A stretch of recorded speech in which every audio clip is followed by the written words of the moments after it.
भारत की धरती पर जहाँ हर कोना सांस्कृतिक विविधता से भरा है, वहीं एक विशेष समुदाय ने हजारों वर्षों से अपने रीति रिवाज और परंपराओं को संजोए रखा है।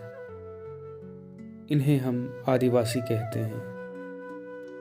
लेकिन क्या आप जानते हैं कि इन्हें कभी वनवासी भी कहा जाता है? इस वीडियो में हम समझेंगे कि आदिवासी और वनवासी शब्दों में क्या फ़र्क है और इस पहचान के पीछे की कहानी क्या है। आदिवासी शब्द संस्कृत के आदि और वासी से बना है, जिसका अर्थ होता है प्रारंभिक निवासी या मूल निवासी। ये वे लोग हैं जिन्हें इस भूमि पर अपनी जड़ें जमाई थी जब आधुनिक सभ्यता का नामो निशान भी नहीं था। आदिवासियों की आबादी भारत में करीब 8.6% है और वे भारत के विभिन्न हिस्सों में बसे हुए हैं। उनकी अपनी अनूठी संस्कृति, परंपराएं और भाषा है जो उन्हें बाकियों से अलग पहचान देती है। अब बात करते हैं वनवासी की। वनवासी का अर्थ है वन में रहने वाला। यह शब्द उन लोगों के लिए प्रयोग होता है जो मुख्य रूप से वनों पर निर्भर होते हैं। कई संगठनों द्वारा इसे आदिवासी के स्थान पर इस्तेमाल किया जाता है ताकि उन्हें भारतीय समाज का एक हिस्सा माना जा सके। लेकिन क्या सिर्फ जंगलों पर निर्भरता ही आदिवासियों की पहचान को परिभाषित कर सकती है? लेकिन आदिवासियों की संस्कृति और परंपराएं अनोखी है। उनकी जीवन शैली और धार्मिक विश्वास प्रकृति के साथ गहराई से जुड़े हुए हैं। वे न केवल वन क्षेत्रों में रहते हैं बल्कि पहाड़ों में, समुद्र किनारे और भी कई जगह। उनकी पहचान उनकी सांस्कृतिक धरोहर और परंपराओं में निहित है।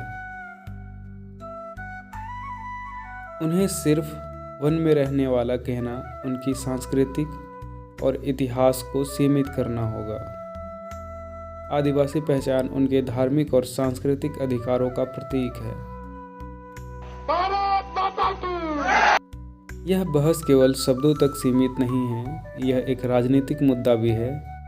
भारत में आदिवासियों को संविधान के तहत विशेष अधिकार मिले हैं। अनुसूचित जनजाति का दर्जा, जो उन्हें शिक्षा, रोजगार और भूमि मामलों में विशेष संरक्षण प्रदान करता है। संगठन मानते हैं कि आदिवासी शब्द इन्हें बाकी समाज से अलग करता है, इसलिए वे इन्हें वनवासी कहकर जोड़ना चाहते हैं। लेकिन आदिवासी संगठन इसे अपनी ऐतिहासिक और सांस्कृतिक पहचान का एक हिस्सा मानते हैं और इस शब्द का विरोध करते हैं।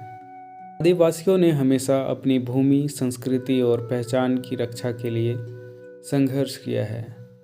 संथाल विद्रोह हो, बिरसा मुंडा का आंदोलन हो या हाल के दिनों में हुए आंदोलन हो, इससे आदिवासियों की असली पहचान को समझा जा सकता है। इन्हीं आंदोलनों ने आदिवासियों की असली पहचान को बचाने के लिए कदम उठाए हैं। आदिवासी शब्द उनके अधिकारों और सांस्कृतिक धरोहर का प्रतीक है। इसे बदलना उसकी पहचान के साथ अन्याय हुआ। आदिवासी और वनवासी शब्दों की इस बहस में सबसे ज़रूरी है आदिवासी समुदायों की असली पहचान और उनके अधिकारों का सम्मान करना। ये समुदाय हमारी भारतीय संस्कृति का अभिन्न हिस्सा हैं और उनकी पहचान को नकारने से उनकी सामाजिक और सांस्कृतिक समृद्धि को ठेस पहुंच सकती है।